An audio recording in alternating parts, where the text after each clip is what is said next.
Saludos a todos, bienvenidos. En esta ocasión vamos a abordar el tema de velocidad lineal. Para esto vamos a retomar el cálculo de un vector posición de una trama relativa rotada con respecto a una trama absoluta. Lo primero que obteníamos en este cálculo era la proyección de este vector P de B respecto a la trama relativa, obteniendo cada una de sus componentes. Posteriormente proyectábamos cada una de las componentes de la trama relativa sobre la trama absoluta, llegando a esta ecuación. De esta manera, para calcular un punto sobre una trama relativa rotada con respecto a una trama absoluta, simplemente teníamos que calcular una rotación de B con respecto a A por el vector P de B, es decir, la posición respecto a la trama relativa B. Ahora, si realizamos un pequeño cambio con respecto al nombre de cada uno de estos sistemas de referencia, la trama A será 0 y la trama B será 1, entonces podemos reescribir esta ecuación como se indica aquí. P de 0 será igual a la rotación 1 respecto a 0 por P de 1. Si nosotros realizamos la derivada de esta ecuación, entonces tendríamos la derivada de P de 0, que sería igual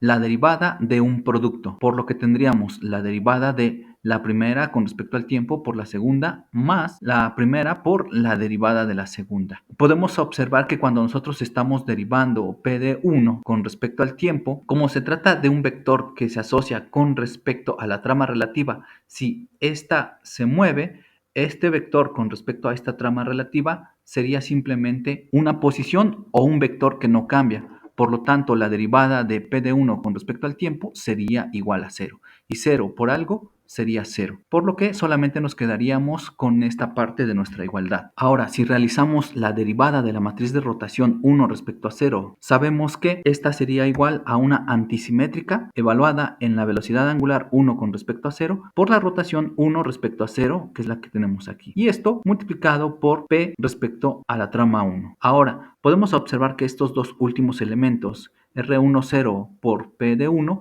es exactamente la igualdad de nuestra ecuación inicial. Así es que nosotros podemos realizar esta sustitución en donde ahora tendríamos simplemente la antisimétrica multiplicada por P de 0, que es lo que tenemos aquí. Bien, aplicando la segunda propiedad de las antisimétricas, en donde tenemos que si multiplicamos en un producto punto una antisimétrica por un vector, esto sería igual al producto cruz de estos dos vectores. Así que finalmente la velocidad lineal nos quedaría de esta manera. Un producto cruz de la velocidad angular de la trama 1 respecto a 0, cruz la posición con respecto a 0. Bien, ahora ¿qué pasa si queremos calcular la velocidad lineal de un punto en una trama relativa rotada y además trasladada?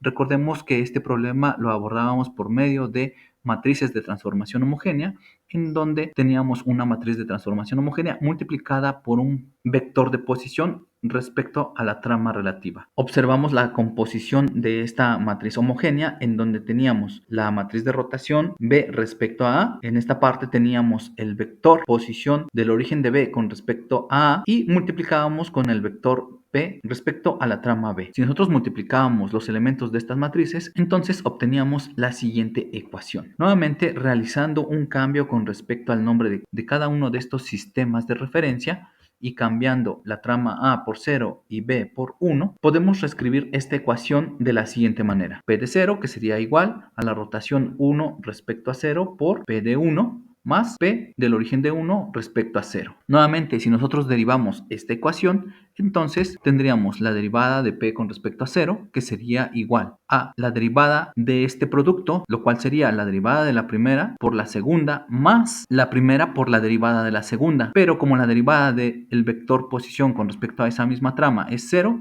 solamente nos quedaba este producto. Y posteriormente, si nosotros derivamos P del origen de 1 respecto a 0, con respecto al tiempo, observemos que como esta trama se está trasladando, entonces quedaría la derivada de este vector posición. Ahora, desarrollando un poco esta ecuación, tendríamos que la derivada de 1 con respecto a 0 es igual a una antisimétrica evaluada en la velocidad angular 1 respecto a 0 por la matriz 1 respecto a 0. Y esto multiplicado por P de 1 más el último vector que tenemos aquí. Y nuevamente aplicando la segunda propiedad de las matrices antisimétricas, este producto punto lo podemos convertir en un producto cruz, en donde tendríamos la velocidad angular que tenemos aquí, cruz R10 por P1, quedando de esta manera, más la derivada de esta posición. Y con esto tendríamos finalmente la velocidad lineal. Lo podemos expresar de una forma más compacta, en donde tendríamos que la velocidad lineal es igual a la velocidad angular 1 respecto a 0, cruz R, más esta velocidad lineal. Recordando que R es simplemente un cambio de variable para este término y B es la velocidad lineal, que es el cambio de la posición del origen de la trama 1 con respecto a la trama 0,